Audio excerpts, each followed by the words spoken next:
Alors, où est-ce qu'on en est? Je ne sais pas si vous vous souvenez, mais l'étude, on a l'ambition d'inclure 10 000 personnes, 10 000 participants, et vous voyez qu'on a bien avancé encore cette année, puisqu'on est à presque 6 500 participants, dont vous, du coup, et 699 enfants, c'était pour faire en sorte qu'il n'y ait pas encore 700, mais vous voyez que c'est quand même excellent, c'est très bien. Et c'est vraiment notre objectif. Et que vous voyez les points rouges, c'est tous les centres partenaires. Il y a des centres qui sont aussi maintenant en Outre-mer. On a ouvert des centres en Outre-mer. Et si on a certains d'entre vous qui sont là-bas, malgré l'heure qui est très précoce pour vous ou tardive pour la Réunion, enfin c'est à peu près la même, voilà, si vous êtes là, bienvenue. Pour vous dire aussi, vous recevez des questionnaires tous les mois et on vous remercie beaucoup parce que vous êtes quand même encore 60% à répondre aux questionnaires et on vous donnera des exemples tout à l'heure pour vous montrer comment c'est utilisé et à quoi ça sert pour la recherche autour de diabète de type 1.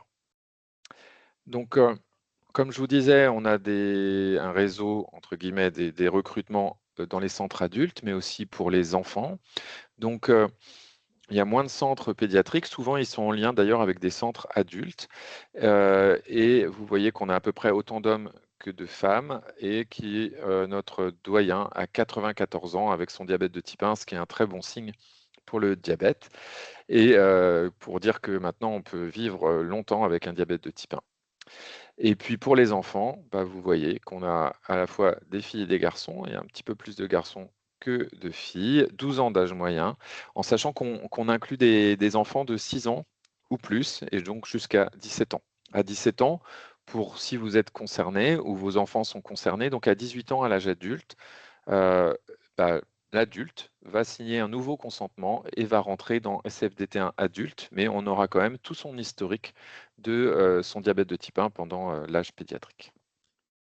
Alors, on va vous parler un peu d'actualité scientifique, puisque c'est une cohorte qui est vraiment dédiée à ça, c'est-à-dire à générer de la recherche. Donc, en recherche, en médecine, en fait, on écrit des articles qui sont soumis à des revues médicales. Les articles sont très sérieux, hein, c'est en anglais, hein, parce que le partage dans la communauté médicale, il est en anglais et il va être soumis à des gens qui vont relire l'article et on va passer plus ou moins dans les journaux, c'est-à-dire que le journal, il va accepter ou pas. Et donc, il y a des pairs, c'est-à-dire d'autres médecins, d'autres professeurs qui sont impliqués dans le diabète de type 1, qui vont relire les articles, critiquer, dire non, c'est pas bien, ou c'est bien, ou etc. Et donc, actuellement, nous avons 11 articles qui ont été publiés. Et quand je vous parlais des questionnaires et de leur utilisation, vous voyez qu'on a travaillé en particulier sur des points importants pour la vie des personnes qui vivent avec un diabète de type 1, que ça soit, comme vous voyez, des thèmes sur les troubles des conduites alimentaires, du comportement alimentaire et l'omission de l'insuline. On a travaillé aussi sur le fardeau psychosocial du diabète de type 1. On a travaillé sur la qualité de vie et les complications du diabète. Et puis, on avait fait un article sur les inégalités de la prise en charge des facteurs de risque cardiovasculaires. Donc, vous savez, l'équilibre du diabète, de la tension, du lipide, le tabagisme, suivant qu'on avait un diabète de type 1 et qu'on était une femme ou un homme. Et Mathilde, tu peux peut-être raconter ce qu'on a fait justement pour vulgariser, hein, c'est pas du tout négatif comme terme, mais pour que vous puissiez accéder un peu aux résultats et les comprendre. Est-ce que tu veux expliquer ce qu'on a fait, Mathilde? Oui, tout à fait. Alors, on a lancé une série de vidéos qui s'appelle Pitch My Project, donc comme vous le voyez en bas ici. Et chaque mois, du coup, on publie une vidéo où c'est le porteur de projet qui explique donc les résultats en version courte et en version longue. Et toutes nos vidéos sont disponibles donc sur notre site internet, donc sur la page actualité. On pourra vous remettre le lien de notre site dans le chat. Et donc, chaque mois, vous pouvez visualiser notre petite vidéo qui va s'agrandir du coup de plus en plus et à chaque fois sur une nouvelle thématique. Voilà, donc répondre aux questionnaires, bah, ça sert à ça, c'est-à-dire plus on a de données, plus les résultats sont significatifs dans le sens où il y a beaucoup de patients qui vont répondre et on aura beaucoup de données. L'autre point, c'est que pour les articles complets, donc cette fois en anglais, bah, lorsque c'est disponible au public, bien sûr, vous avez un lien et vous pouvez le télécharger. Et vous avez vraiment tout l'article complet en PDF. Mais après, vous pouvez aussi le traduire maintenant dans les langues, etc. Donc, c'est des très beaux projets et c'est très bien. Vous vous rendez compte, déjà 11 articles et il y a des articles qui sont en cours actuellement aussi. Et donc, tout ça, ça génère des points qui sont intéressants pour la prise en charge des personnes avec un diabète de type 1. Et aujourd'hui, on ne va pas parler de ça parce qu'on a dédié le webinaire à d'autres points, mais c'est des choses extrêmement importantes. Merci. Donc, on va vous poser une petite question. Mathilde, je te laisse faire. Oui, alors il y a une question qui va s'afficher juste dans quelques minutes. J'arrive tout de suite. Alors, je viens de la lancer. Je pense qu'il faut que vous alliez dans C'est bon. l'onglet Conversation, où elle s'affiche directement. Super. Donc, à votre avis, quel est l'objectif de temps dans la cible? Donc, en général, plus de 50%, plus de 70% ou moins de 70%. Je vous laisse Alors, calculer.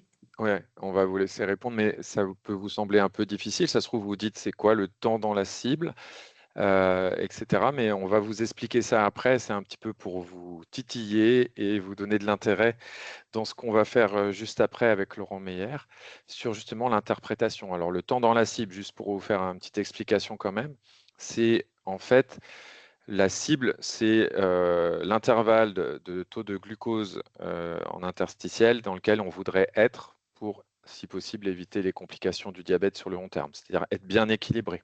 Avant, on parlait beaucoup en termes d'HbA1c, et maintenant, du coup, avec la mesure continue du glucose, et vous êtes beaucoup dans la cohorte SFTT1 à utiliser la mesure continue du glucose, plus de 90%, donc pratiquement tout le monde maintenant, on a la chance d'avoir l'accès en France. Eh bien, on a des valeurs, nous, sur les rapports, et vous avez accès à ces rapports, et notamment, vous avez le pourcentage de temps passé dans la cible. Et donc là, la question, c'est, à votre avis, quel est l'objectif de temps dans la cible que nous, en tant que médecins, on voudrait que vous atteigniez pour éviter au mieux les complications. Est-ce que les gens ont répondu, Mathilde? Tu as déjà des réponses? Oui, il y a des réponses.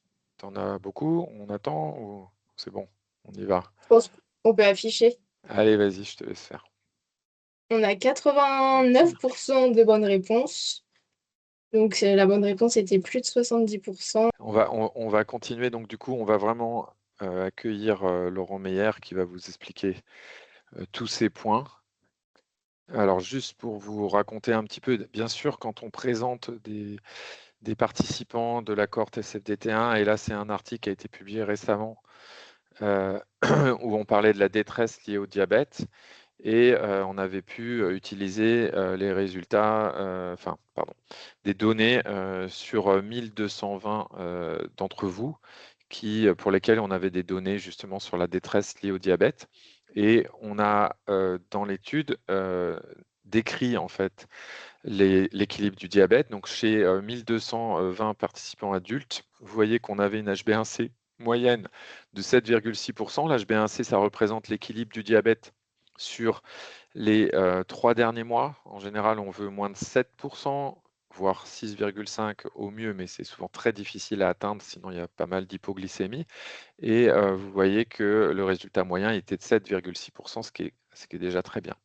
Quand on regarde maintenant, là, ce dont on va parler, par exemple, des indicateurs sur la mesure continue du glucose, vous avez, là, c'est des termes en anglais, donc la time below range, c'est en fait le temps, le pourcentage du temps sur une journée passée en dessous de 0,7 g par litre, c'est-à-dire en hypo, donc c'est en rouge. Le temps dans la cible c'est entre 0,7 et 1,8 g par litre, d'accord? Et vous voyez qu'en moyenne, dans SFDT1, chez ces participants, on était autour de 60%. Et le temps au-dessus de la cible, c'est ce qui reste, bien sûr, au-dessus d'1,80 g, on était à 36%. Donc ça, c'est en anglais, time below range, time in range et time above range. Voilà. Donc ça donne un peu des résultats sur la cohorte SFDT1 avec un équilibre glycémique qui est plutôt bon, même s'il reste encore pas parfait, mais voilà, on y travaille tous ensemble à ça. On peut passer à la suite, Mathilde. Donc notre invité, c'est Laurent Meyer, qui est professeur au CHU de Strasbourg, donc au centre hospitalo-universitaire. Bonjour Laurent, ça va? Emmanuel, oui, ça va très bien. Merci d'être là, c'est un vrai plaisir de t'accueillir. Donc, je vais te laisser la main. Maintenant, moi, je vais me taire. Je vais te laisser. J'animerai peut-être un peu avec toi pour reposer des questions ou aussi clarifier éventuellement. Et puis, on te laisse raconter des choses. On a le temps, hein. Il est -10, donc on a le temps. On veut juste pas dépasser 13h30 tout à l'heure. Donc, on a vraiment du temps pour bien expliquer, bien montrer les choses. Et donc, je te laisse la main. OK?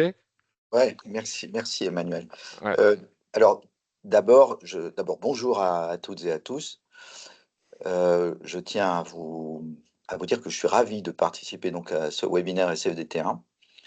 Je tiens également à remercier toute l'équipe SFDT1, d'abord pour l'énorme travail qui est fait ici et qui rendra service à tous les patients, à toutes les familles de patients, à tous les soignants.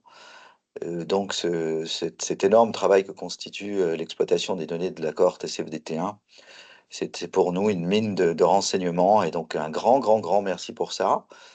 Et puis bien sûr, un merci pour m'avoir proposé de participer à ce webinaire concernant la mesure continue du glucose. C'est pour moi vraiment un plaisir d'y participer. Et donc, j'ai prévu une petite présentation, hein, qui n'a peut-être pas grand-chose d'original, mais qui permettra peut-être de repréciser un certain nombre de points et peut-être de générer un certain nombre de questions auxquelles j'aurai plaisir à répondre.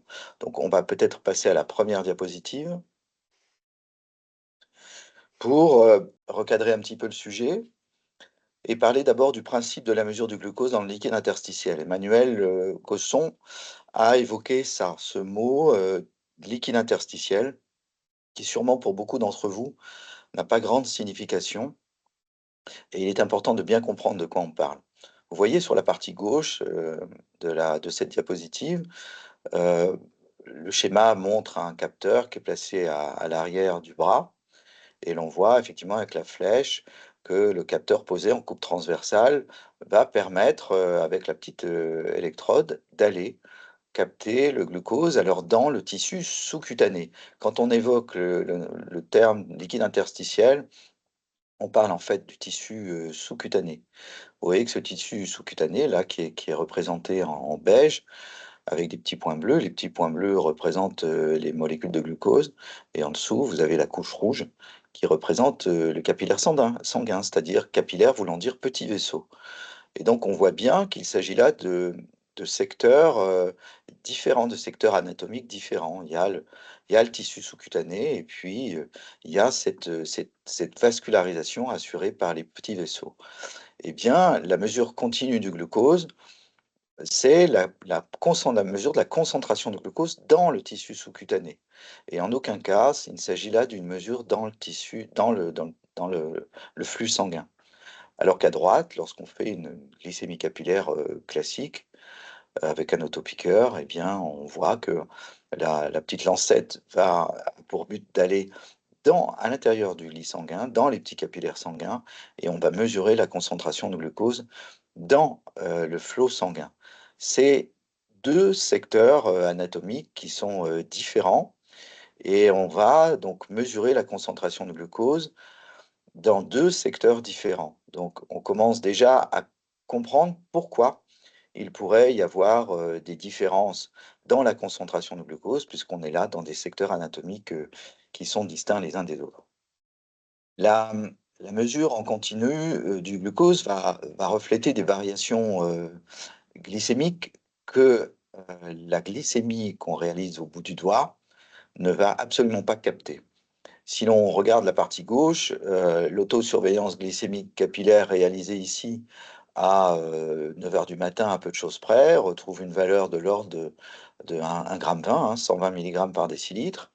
Et quand on réalise cette glycémie capillaire, eh bien, on pourrait être rassuré et se dire que finalement, eh bien, la journée commence bien, la glycémie est bonne, donc tout va bien. Et si on regarde sur la partie droite, comment cette glycémie capillaire finalement s'intègre dans le cadre des fluctuations journalières du taux de glucose sous-cutané, représenté donc par la courbe, eh bien, on voit que finalement, cette glycémie sanguine isolée ne reflète absolument pas toutes les variations qu'on peut voir dans la journée. On pourrait s'imaginer que finalement, 120, ça reste comme ça à peu près toute la journée, pas du tout. On se rend compte effectivement qu'il y a de nombreuses fluctuations. La partie colorée en vert traduit la présence donc de glucose dans le tissu sous-cutané entre les bornes de 70 et 180 mg par décilitre, ce qu'Emmanuel Cosson a appelé le temps dans la cible. Mais vous voyez que en jaune et puis en rouge, eh bien, il y a des valeurs au cours de cette journée qui étaient au-dessus ou en dessous de cette zone, on va dire, de normoglycémie, ce que la glycémie capillaire ne va absolument pas refléter lorsqu'elle est réalisée, même de façon pluriquotidienne. Donc, on peut parler d'une photographie, d'un instantané lorsqu'on mesure le taux de glucose dans le sang avec un lecteur de glycémie, une espèce de photographie instantanée, alors qu'à droite, c'est un véritable film qui se déroule sous nos yeux, c'est-à-dire qu'on se rend compte que la mesure continue du glucose sous-cutané, eh bien, c'est un déroulé qui permet d'avoir comme ça une idée assez précise de l'évolution du taux de glucose en fonction de beaucoup de choses, de l'alimentation, de l'activité physique, des émotions, de l'injection d'insuline qui est faite, etc., etc. Le point crucial qui génère en général beaucoup de discussions, c'est effectivement cette différence à un instant T qui peut exister entre la valeur retrouvée avec une glycémie capillaire réalisée par un autopiqueur classique et puis la valeur retrouvée lorsqu'on regarde son capteur. Vous voyez cette représentation qui a le mérite d'être, je trouve, très démonstrative. On va partir de la partie gauche vers la partie droite. Vous voyez que sur la partie gauche, on voit que la locomotive est en rouge. En fait, en rouge, ça représente la concentration de glucose dans le sang. La partie jaune, la concentration de glucose dans le tissu sous-cutané. Et vous voyez que lorsque, par exemple, la nuit, les valeurs sont relativement stables, eh bien, la concentration de glucose est à peu près identique entre le vaisseau sanguin et puis le tissu sous-cutané. Là, en l'occurrence, elle est notée aux alentours de 125 mg par décilitre. Donc, quand c'est comme ça ne génère aucune question. On se dit que tout est bien. Dans le sang et dans le tissu sous-cutané, c'est pareil. Donc, tout va bien. Et puis, le petit déjeuner arrive et donc, bien sûr, la concentration de glucose, après absorption par le système digestif, la concentration de glucose va monter. Et c'est là où il faut bien comprendre les choses. C'est-à-dire que ce qui va monter d'abord, c'est la concentration de glucose dans le sang. Et vous voyez qu'à un instant T, eh bien, la concentration dans le sang va être à 180 mg par décilitre, c'est la petite locomotive qu'on voit là, alors qu'en même temps, la concentration dans le tissu sous-cutané sera de 140. C'est-à-dire qu'il y a toujours un petit retard dans un instant T entre la valeur dans le sang et la valeur dans le tissu sous-cutané. Et à l'inverse, après une balade, ce qu'on voit, on arrive sur la partie droite là, lorsqu'on fait une balade ou une activité physique, quelle qu'elle soit, ou une injection d'insuline par exemple, eh bien, on va avoir une baisse donc du glucose, bien sûr, et cette baisse du glucose, elle va d'abord et avant tout être présente dans le sang avant d'être présente dans le tissu sous-cutané. Donc, on aura d'abord une valeur plus basse dans le sang et ensuite la valeur dans le tissu sous-cutané. Et puis, si de nouveau on se retrouve dans une situation entre deux repas, par exemple, sans avoir d'activité particulière, sans qu'il y ait de raison pour que le glucose fluctue, eh bien, on retrouvera à ce moment-là une valeur équivalente. Donc, en fait, on peut dire que ces valeurs sont identiques dans le sang et dans le tissu sous-cutané dans des conditions d'équilibre glycémique lorsqu'il n'y a pas de modification importante de la glycémie, des concentrations de glucose, ni dans le sang ni dans le tissu sous-cutané, mais lorsqu'il y a soit un repas, soit une activité physique, c'est-à-dire qui va faire monter ou descendre la concentration de glucose, eh bien, on aura toujours une valeur dans le sang qui sera en avance par rapport au tissu sous-cutané. Et ce décalage, qui est un décalage parfaitement normal, parfaitement physiologique, ce décalage, il existe aussi d'ailleurs chez les personnes qui n'ont pas de diabète. Simplement, les valeurs ne seront pas du tout de la même importance. Mais ce qu'on peut dire, c'est que ce décalage, il est de l'ordre de 2 à 7 minutes, en tout cas moins de 10 minutes, entre le tissu sous-cutané et la concentration de glucose sanguin. Donc, c'est cet échange entre ces deux secteurs anatomiques qui explique pourquoi lorsque vous allez faire des contrôles de glycémie capillaire après avoir constaté une valeur que vous considérez comme un peu anormale, vous pourrez, avec le capteur, vous pourrez avoir des différences entre les deux valeurs. Laurent, si je peux me permettre, donc pour peut-être redonner un exemple, moi je trouve ça très clair, mais j'ai pas de questions, j'ai l'impression que c'est très clair. Mais qu'est-ce qui compte finalement? Parce que moi, si j'ai un diabète, est-ce que ce qui compte, c'est la glycémie, c'est-à-dire dans le sang, ou c'est ce qu'il y a dans mon tissu interstitiel à un moment donné? Oui, c'est-à-dire que la question, c'est la question de la décision. C'est-à-dire que Ouais. là, ce qu'on vient de voir, c'est on vient d'avoir la compréhension. C'est-à-dire, voilà, on comprend très bien pourquoi il peut y avoir un décalage. Mais à un instant T, lorsqu'un patient va utiliser son capteur et va constater une valeur, qui, par exemple, va être aux alentours de 80 ou de 70 et qui va vouloir faire alors qu'il est asymptomatique, il va faire à ce moment-là peut-être une glycémie capillaire, comme on lui a appris, c'est-à-dire de vérifier s'il y a un doute et que la valeur, par exemple, en glycémie capillaire est à 50 ou à 60, même s'il est asymptomatique, c'est cette valeur-là qu'il devra prendre en compte pour prendre la décision de se resucrer. Mmh. On a toujours un décalage entre les deux, mais la valeur qui fait foi à un instant T, c'est d'abord et avant tout la valeur de glycémie capillaire. Je pense qu'on va prendre deux, trois questions parce qu'elles sont à propos, si ça te va, Laurent. Ah oui, aucun problème, avec plaisir. Ouais. Il y Du a pas une coup, question. il y a Mathieu qui était étonné parce que, et Jean aussi, qui pensait que c'était 15 à 20 minutes de délai. Et là, tu nous décris 2 à 7 minutes. Donc, est-ce qu'il y a eu des progrès récemment ou comment ça se passe? Ou ça a Non, toujours été comme ça? non, ça n'a pas toujours été comme ça. C'est-à-dire qu'au départ, on pensait qu'effectivement le delta était quand même beaucoup plus important que ce que je décris là.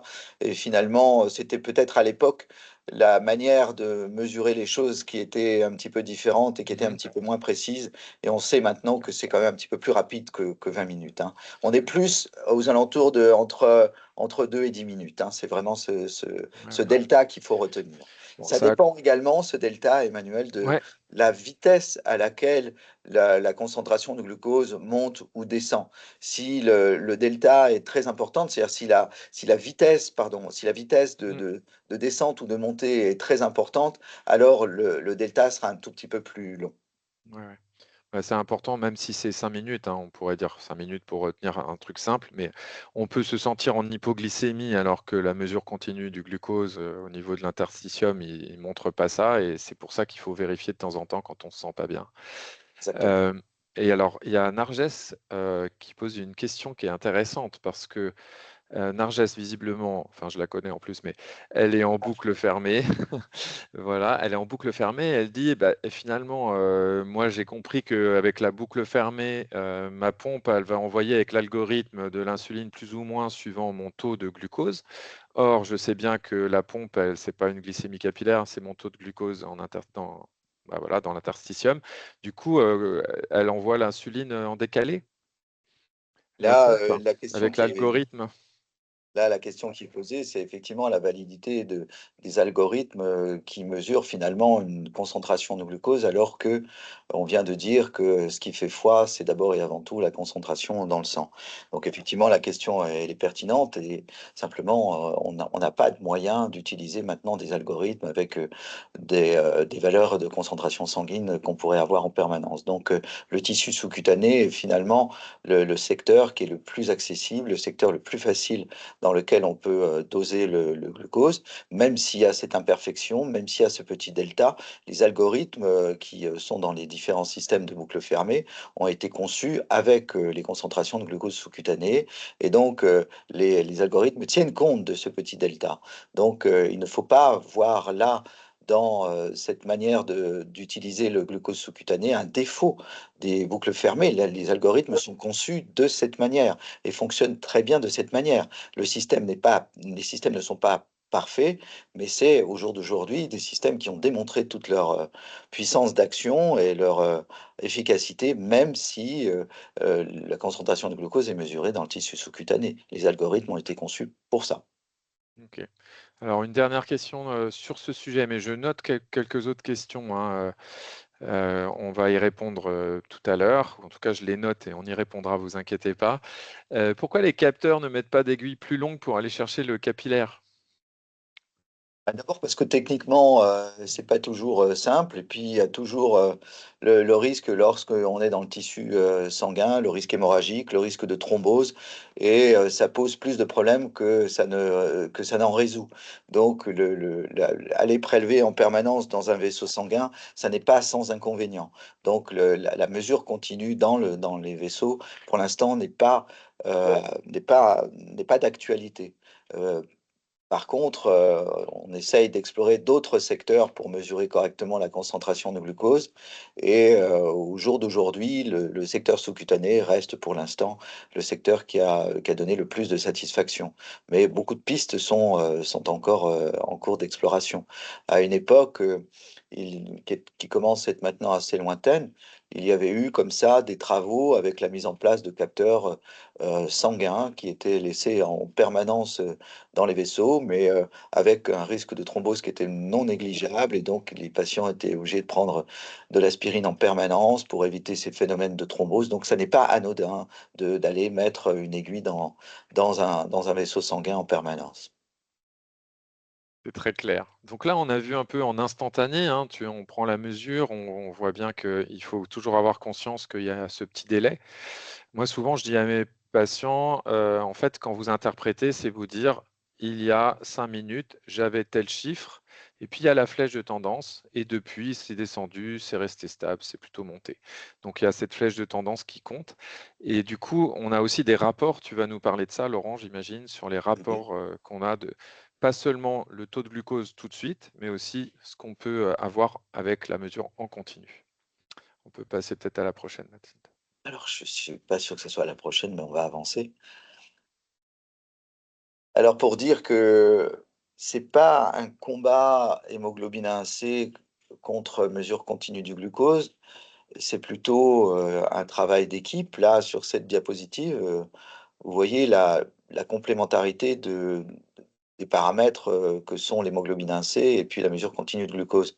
De gauche à droite, vous avez donc trois patients qui ont la même valeur d'hémoglobine 1C, 7%, ce qui dans l'absolu est une valeur correcte. Mais vous voyez que la personne de gauche, hein, cette dame très souriante, elle a des fluctuations glycémiques, des fluctuations de son glucose sous-cutané qui sont importantes. Et ces fluctuations importantes peuvent être préjudiciables pour sa santé, hein, d'une manière générale. Et pourtant, elle a une valeur d'HbA1c de 7%. Donc, sans rentrer dans les mécanismes biochimiques, on voit qu'on peut finalement, chez cette dame, avoir une valeur d'HbA1c faussement rassurante, malgré des fluctuations glycémiques importantes. Au milieu, on a ce jeune homme qui a aussi 7%. Il a aussi des fluctuations un petit peu moins importantes que cette dame, mais il aura aussi 7%. Donc, et on voit bien que les profils sont un peu différents. Et puis à droite, on aura cette dame qui, elle, va avoir très peu de fluctuations. Et là, chez cette dame, on pourra dire que finalement, l'HbA1c est un bon reflet de la qualité de son équilibre glycémique, puisque finalement, il y a très peu de fluctuations. Donc, on voit bien que l'HbA1c n'est pas, en tout cas dans le diabète de type 1, n'est pas un paramètre qui peut refléter correctement la qualité de l'équilibre glycémique, alors qu'il peut y avoir des profils, comme on le voit ici, très différents les uns des autres. Donc c'est complémentaire. L'HbA1c qu'on réalise au laboratoire est une valeur qui n'est pas morte, qui doit continuer encore à être prescrite pour le moment. Elle est complémentaire, et pour certains patients, c'est un élément qui peut être effectivement très précis, et pour d'autres, ne pas refléter du tout l'équilibre glycémique. Il y a un lien entre les deux, vous l'avez compris, on a parlé du temps dans la cible, et évidemment, plus on passe de temps dans cette cible, entre 70 et 180 mg par décilitre, hein, 0,7 et 1,80 g par litre, eh bien, meilleure sera l'hémoglobine A1c. Et il y a eu beaucoup d'études qui ont été réalisées pour essayer de modéliser la relation qui existe entre le temps passé dans la cible, entre 70 et 180, et la valeur d'hémoglobine A1c mesurée au laboratoire. Et vous voyez sur la partie gauche que globalement, plus 10% du temps passé dans la cible, hein, on passe de 60 à 70, eh ben, on va passer d'une hémoglobine A1C moyenne de 7,5 à 6,7%, donc une baisse de l'ordre de 0,8%. Donc il faut retenir un petit peu ça, c'est-à-dire que bien sûr qu'il y a un lien entre cette valeur sanguine d'HbA1c et puis le temps passé dans la cible entre 70 et 180 mg par décilitre, et les modélisations montrent que on a, voilà, un lien plus 10% ou moins 10% de temps passé dans la cible a un retentissement de l'ordre de 0,7-0,8% sur l'hémoglobine A1C. Diapositive suivante. Juste peut-être aussi pour compléter. Bah oui, non, c'est très bien. Je dis rien, pardon. On va voir. Je te laisse continuer, excuse-moi. T'hésites pas, hein, Emmanuel, t'hésites Ouais, pas si ouais, tu ouais, je prends sais. De quelque toute chose, façon, hein. ça met de l'animation, puis même ça fait reformuler différemment des choses. Mais voilà, je te laisse. Exactement. Éventuellement. Alors, peut-être vous avez eu la curiosité de regarder un petit peu ce qui est rendu hein, lorsque vous enregistrez vos données de mesure continue de glucose. On parle d'AGP, donc l'AGP c'est un terme anglais, enfin c'est un acronyme anglais, donc c'est le profil glycémique ambulatoire. Donc c'est en quelque sorte une espèce de synthèse de vos données de mesure continue de glucose. Là, concernant le temps dans les différentes cibles, donc vous avez déjà constaté hein, ces petits bâtonnets avec des couleurs et vous avez sûrement constaté que votre diabétologue était en général absorbé dans la contemplation de ces couleurs-là et qu'il vous fait des commentaires du style: «Ah bah, c'est très bien, vous avez un temps dans la cible qui est correct, vous avez un temps au-dessous de la cible qui est» et cetera, et cetera. Donc cette manière d'imager les résultats que vous pouvez avoir, c'est vrai que nous, diabétologues, on s'en sert beaucoup. En vert, vous avez donc la plage cible entre 70 et 180 mg par décilitre. Et vous voyez que pour cette personne, eh bien, ça représente 40% du temps. C'est-à-dire que sur une journée de 24 heures, vous voyez, c'est noté en dessous, ça permet de bien se rendre compte de ce que ça veut dire. Ce patient, il passe un peu moins de 10 heures dans cette zone de glycémie correcte. Et puis, vous voyez, à contrario, qu'il est de façon élevée, il est élevé, ses glycémies sont élevées, son glucose succutané plus exactement est élevé, avec un jaune plus vif et un orange. La zone entre 180 et 250, c'est la zone où on parle d'hyperglycémie de niveau 1. Vous voyez que là, en l'occurrence, il est dans 24% du temps dans cette zone-là, et très élevé, au-delà de 250 mg par décilitre, là, en l'occurrence, 30%. Et vous voyez que chez ce patient, en bas, en rouge, donc en rouge, on le comprend assez facilement, c'est la zone de danger, c'est la zone d'hypoglycémie. Eh bien, là aussi, on distingue deux niveaux.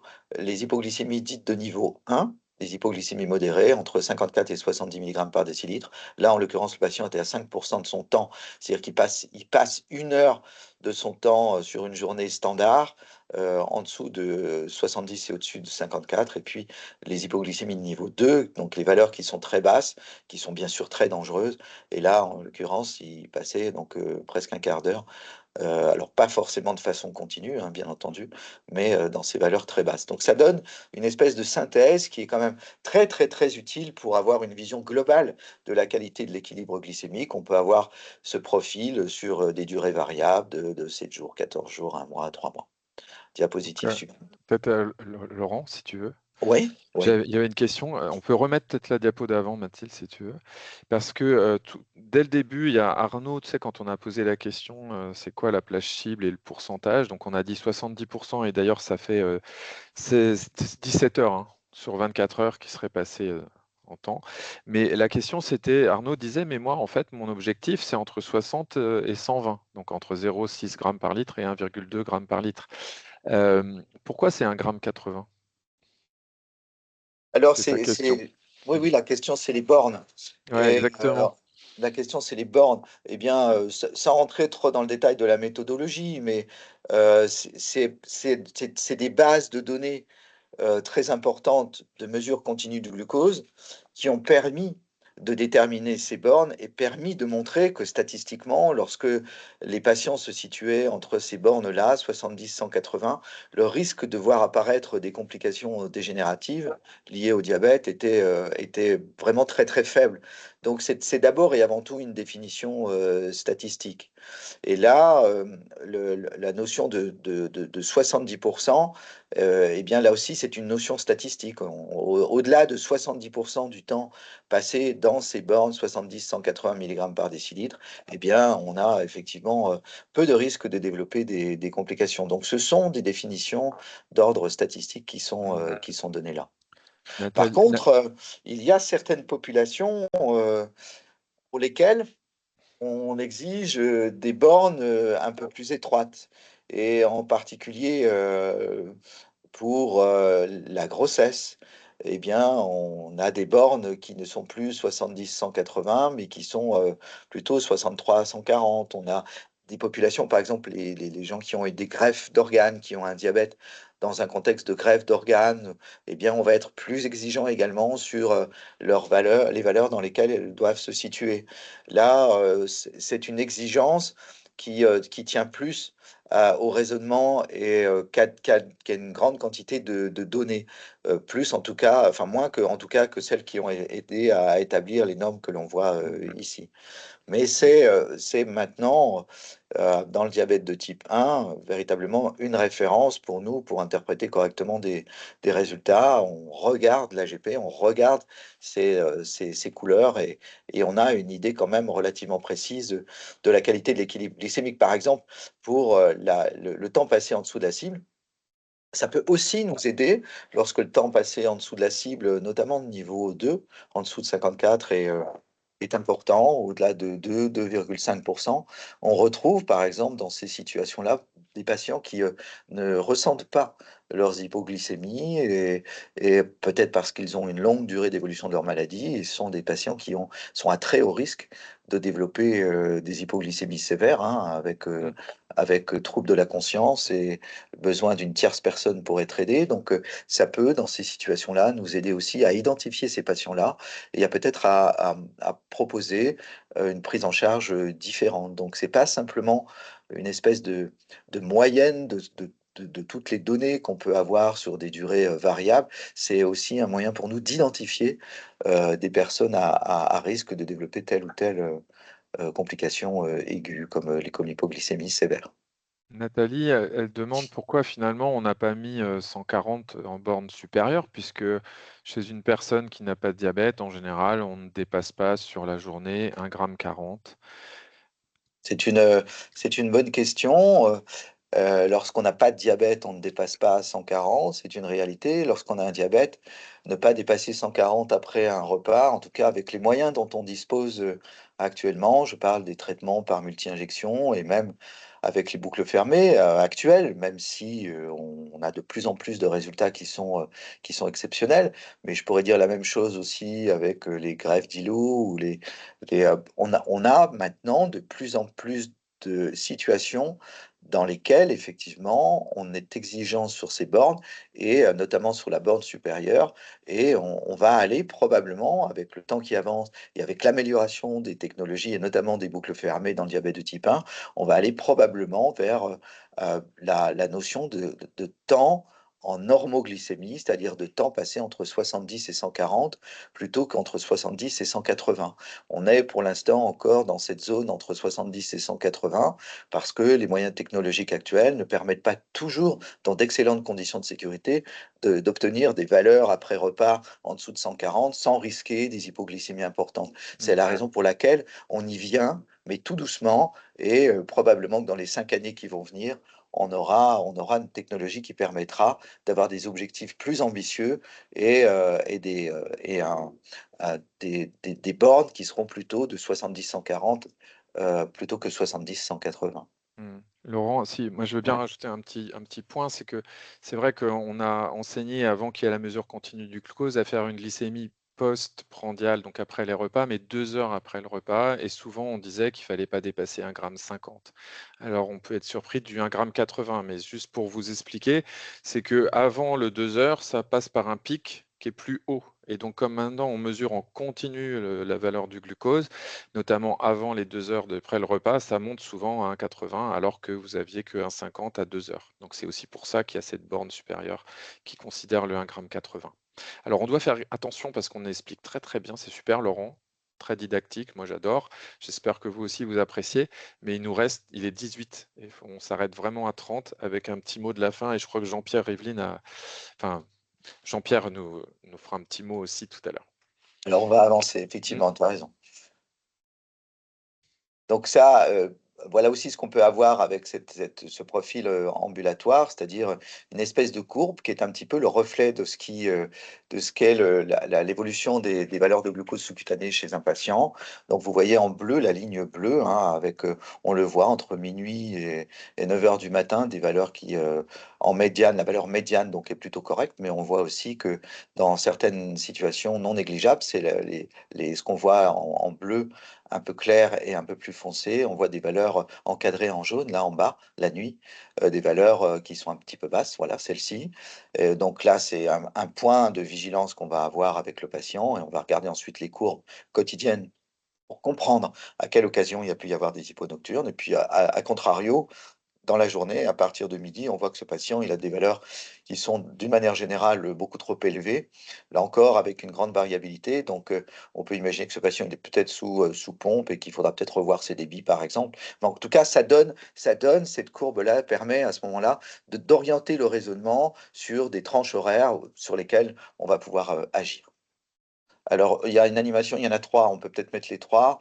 En fait, ces 3 courbes qui vous permettent, de vous rendre compte de la grande hétérogénéité, qu'on peut avoir en consultation pour des patients avec, en haut un patient qui est, élevé en permanence, qui a 0 du temps, en dessous de la cible. C'est quelqu'un qui fait jamais d'hypoglycémie, qui est élevé tout le temps. On peut se demander d'ailleurs si cette personne, suit son traitement, s'il n'y a pas des oublis, enfin, donc là, c'est une situation, qui est vraiment catastrophique et qu'il va falloir essayer de résoudre. En bas à gauche, c'est un petit peu mieux. On voit que c'est quelqu'un qui, est à peu près à 70 66 du temps dans la cible, donc un peu plus de 15 heures sur les 24 heures, avec, une courbe médiane qui est plutôt plate, mais on voit quand même de grandes fluctuations.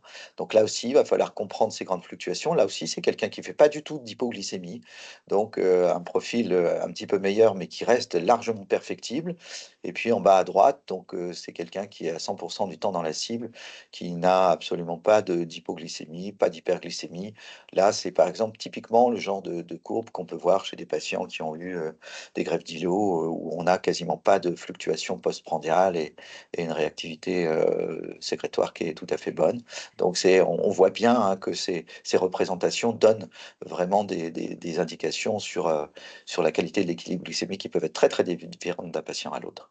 Ouais et on voit Diapositive. aussi du coup, comme là c'est sur les 14 jours, plus c'est large, plus il y a une variabilité d'un jour à l'autre. C'est-à-dire un jour on va être haut la nuit, un jour on va être bas la nuit et cetera. Alors que dans ton dernier cas, à la fois il est très bien équilibré et tous les jours sont à peu près les Bien mêmes, sûr, exactement, visiblement, hein.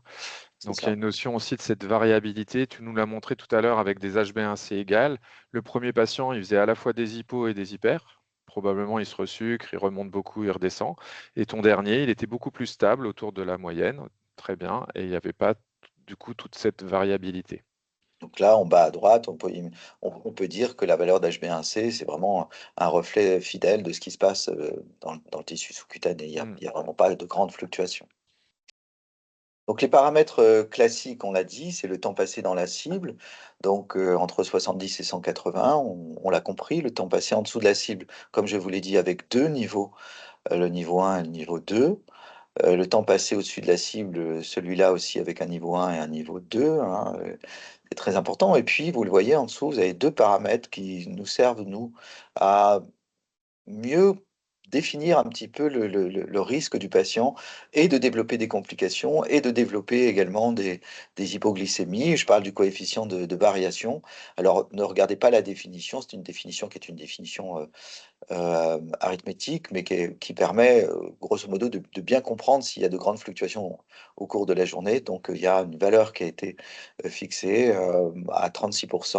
Au-dessus de 36%, on considère que le risque d'hypoglycémie est accru. Et on verra juste après, sur la diapo d'après, qu'il y a un autre paramètre qui maintenant va probablement supplanter, ou en tout cas compléter l'utilité du coefficient de variation, qui est le GRI. On verra ça après. Et le GMI, donc, que vous voyez donc sur vos données, donc, qui est un indicateur de gestion de la glycémie. Ce GMI, qui est exprimé également en pourcentage, c'est un calcul qui est fait à partir d'une formule qui utilise le glucose moyen. Donc, ça peut être fait sur les 14 derniers jours, mais ça peut être fait sur des périodes plus longues, et qui peut être différent de l'HbA1c. Et là aussi, ça crée souvent une confusion, y compris chez les médecins d'ailleurs, entre la valeur qui est donnée par l'appli du capteur, et puis par l'hémoglobine 1C au laboratoire.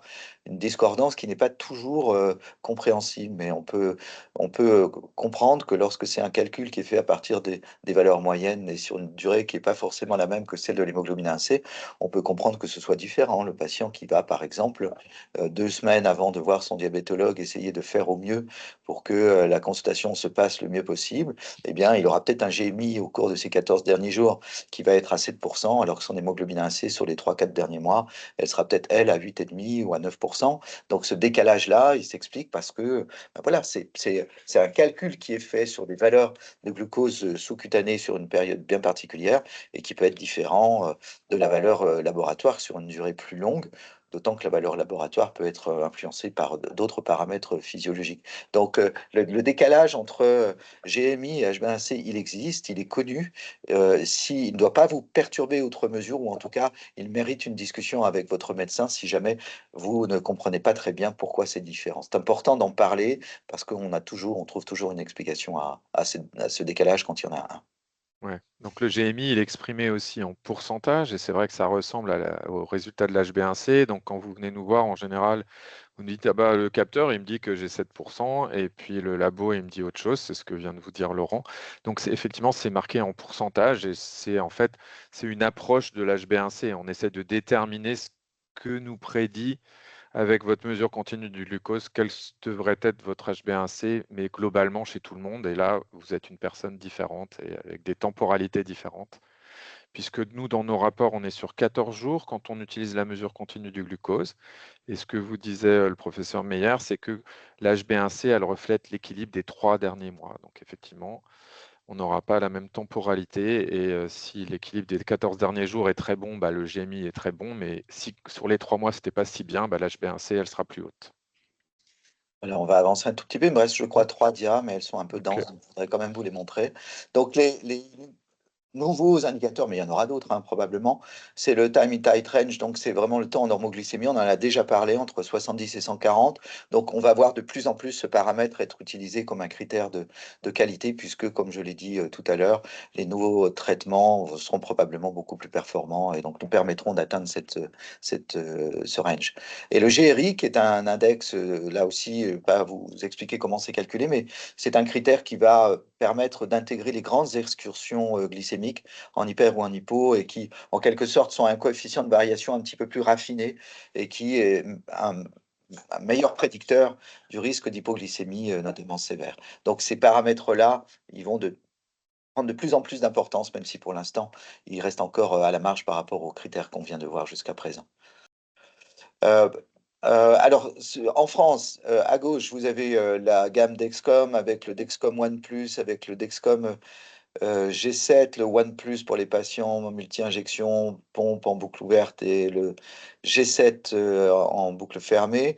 Au milieu, vous avez donc la gamme Abbott avec Freestyle Libre 2 Plus et Freestyle Libre Select pour, même chose, les patients multi-injection, pompe en boucle ouverte. Je vous rappelle que la différence entre le 2 Plus et le Select, c'est d'abord la mémoire, qui est beaucoup plus importante pour le Freestyle Select, et qui permet à ce moment-là d'avoir beaucoup plus de données. On perd moins de de données avec le Freestyle Libre Select, mais les indications sont identiques. Et à droite, vous voyez donc la gamme Abbott dans le cadre des boucles fermées, Freestyle Libre 3, Freestyle Libre de plus. Donc là, c'est deux exemples qui sont donnés, mais on vit une époque d'interopérabilité où on va maintenant pouvoir utiliser des capteurs pour d'autres systèmes, des pompes avec d'autres capteurs. On va pouvoir mélanger un petit peu tout ça en fonction du profil patient. Et puis un scoop, donc vous voyez en dessous le capteur Guardian 4 de chez Minimed, donc, qui est encore pour l'instant utilisé en France, mais la dia d'après va vous montrer, et le scoop il est là, va vous montrer, et demain, demain par exemple à gauche le Simplera, on attend le remboursement du Simplera depuis maintenant plus de 2 ans, et bien j'ai le plaisir de vous annoncer que depuis ce matin, c'est paru au JO, et que le remboursement du Simplera aura lieu à partir du 11 mai prochain. Donc on pourra utiliser ce capteur à la place du GS4 avec beaucoup moins de problèmes de connexion, notamment dans le cas des boucles fermées. Enfin, tout le monde attendait, l'ergonomie est beaucoup plus satisfaisante. Donc, je suis heureux de pouvoir vous annoncer ça aujourd'hui. Vous voyez également au milieu donc l'AccuCheck Smart Guide de chez Roche, qui est un capteur qui a pour particularité de permettre des alertes typo à 30 minutes, mais également de prédiction. Donc, c'est de la prédiction, donc c'est probabiliste à 2 heures, mais également une prédiction nocturne. Donc, ça pourra permettre aux patients peut-être d'anticiper et de pouvoir agir avant le risque d'hypo au milieu de la nuit. Donc, c'est un lecteur qui va apporter à coup sûr donc, quelque chose dans la panoplie de la surveillance glycémique actuellement. Donc, ça, on n'a pas encore de date pour la mise sur le marché français, probablement dans l'année qui vient. Et puis à droite, donc une technologie qui existe déjà depuis un petit moment, qui est le capteur. Vous voyez, c'est le petit bâton que vous voyez devant le transmetteur noir, c'est ce petit bâton-là, qui est un capteur qu'on met par voie sous-cutanée, enfin dans le tissu sous-cutané par le biais d'une petite incision, et puis qui va rester dans le tissu sous-cutané, un peu comme la contraception par certains progestatifs. Eh bien, ça se met sous la peau et ça reste, vous voyez, Eversense 365. Donc, il y a même déjà une version où le capteur peut rester 1 an sous la peau. Mais par contre, si le capteur est sous la peau, le transmetteur est sur la peau. On le voit sur la photo du bras de ce monsieur. Donc, il y a quand même quelque chose qui se voit à l'extérieur, mais on n'a pas besoin de changer son capteur tous les 14-15 jours ou 7 jours pour certains. Là, le capteur resterait en place dans le tissu sous-cutané pendant une période d'une année. Donc, vous le voyez, la technologie des capteurs de la mesure en continu du glucose évolue pour le bien de tous, et il y a fort à parier que dans les années à venir, on aura plein d'autres dispositifs qui seront disponibles. Alors, il est 13h30. Laurent, Ouais. c'est bon, c'est C'est ma super, hein. dernière dia, donc je sais C'était pas là, si on doit c'est encore prendre. parfait.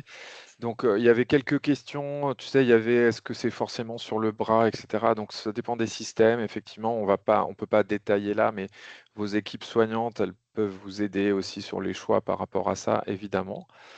Et puis, je pense qu'on va conclure parce qu'encore une fois, on essaie de respecter l'heure et d'habitude, on la respecte parfaitement. Jean-Pierre, est-ce que tu es là? Tu étais bloqué tout à l'heure, tu pouvais pas nous montrer que tu étais là et Bonjour à discuter. tous. Est-ce que vous m'entendez? Salut. Ouais, Oui, on oui, on t'entend très t'entend, bien. Ah, Jean-Pierre. Salut, génial. JP. Et ça a Ouais. été, j'ai eu énormément de problèmes techniques, mais Ouais. je vous ai entendu à peu près sur l'intégralité. Je voulais d'abord vous remercier à tous d'avoir été présents aussi nombreux au milieu de la journée. C'est très précieux pour nous d'avoir votre présence, votre participation et votre soutien. Je voulais vraiment remercier Laurent Meyer, le professeur Meyer, qui nous a fait vraiment un topo remarquable, extrêmement clair. Et je crois que Laurent, tu as répondu à beaucoup de questions qui se posaient. Merci à Manu d'avoir participé. Merci à l'équipe SFDT1. Merci aussi à des commentaires très touchants qu'il y a eu, que j'ai pu lire pour vos remerciements. Vraiment, il faut aussi que vous soyez là pour nous aider, pour nous donner des idées. Je voulais juste reprendre un tout petit point sur une demi-seconde. Quelqu'un qui a dit, mais depuis 2006, ça va pas assez vite les progrès. C'est vrai que ça a été très lent. Que depuis le 2022, il y a eu l'arrivée des boucles fermées avec la généralisation de la mesure continue qui ont été des révolutions, mais que en fait, Maintenant, ça va s'accélérer, c'est-à-dire que tout ce qu'on a dit, d'avoir un temps dans la cible supérieur, d'avoir 70% de temps dans la cible serrée, c'est quelque chose qui va être possible dans un avenir assez proche, puisque les algorithmes qu'on utilise aujourd'hui dans les boucles fermées vont être changés dans un avenir très prochain. Et prochainement, il n'y aura même plus besoin d'annoncer les repas et probablement les temps dans la cible pour obtenir des objectifs beaucoup plus élevés. Déjà, les outils sont à l'étude. Donc, on peut tout à fait être optimiste sur le fait que les progrès que nous a montré Laurent, vont encore s'accélérer. Voilà, c'est ce que je voulais vous dire pour le mot de la fin. Donc, merci à tous. Je crois que Mathilde, tu avais une dernière question avant de se quitter. Oui, il y a une dernière question, comme d'habitude, sur les thématiques. Je vais la lancer, si ça va bien, si on a encore du temps. Alors, il y a Laura aussi qui vous a mis un petit sondage dans la conversation, parce que c'est la première fois qu'on fait le midi. On s'est dit qu'il y aurait peut-être plus de possibilités qu'en soirée. En fait, on est un peu moins que d'habitude, donc c'est déjà. Et là, vous risquez de répondre beaucoup que vous préférez le midi puisque vous êtes là. Mais n'empêche, on pourrait essayer de faire un peu les deux. En tout cas, c'est enregistré, comme vous le savez, et donc il y a accès pour tout le monde sur le site SFDT1 pour vous à revoir les données. Et tout à l'heure, il y avait des questions sur les greffes d'îlots. On a fait un webinaire dessus. On a fait des webinaires sur plein de choses, le sommeil, l'activité physique, etc. Merci de toutes vos questions et je trouve que c'était parfait parce que comme ça, le professeur Meyer pouvait réexpliquer très bien chaque point. Donc, merci beaucoup. Ah oui, il y avait ça. Je crois que je vais juste arrêter le partage. Sinon, vous pouvez nous mettre vos suggestions de thématiques dans le chat. Comme ça, on pourra aussi les prendre en compte. Voilà, la question est de savoir, pour les prochains webinaires, qu'est-ce que vous souhaiteriez, quelle thématique vous souhaiteriez que l'on présente, qu'un expert vienne nous présenter. N'hésitez pas. Ou d'autres idées que vous souhaiteriez que nous étudions, éventuellement des résultats que vous vouliez que nous montrions. N'hésitez pas à nous dire dans le chat si... Ok, continuez, hein. On laisse la conversation, donc vous pouvez vraiment noter toutes vos questions, c'est super. Je vois l'alimentation, les différentes insulines.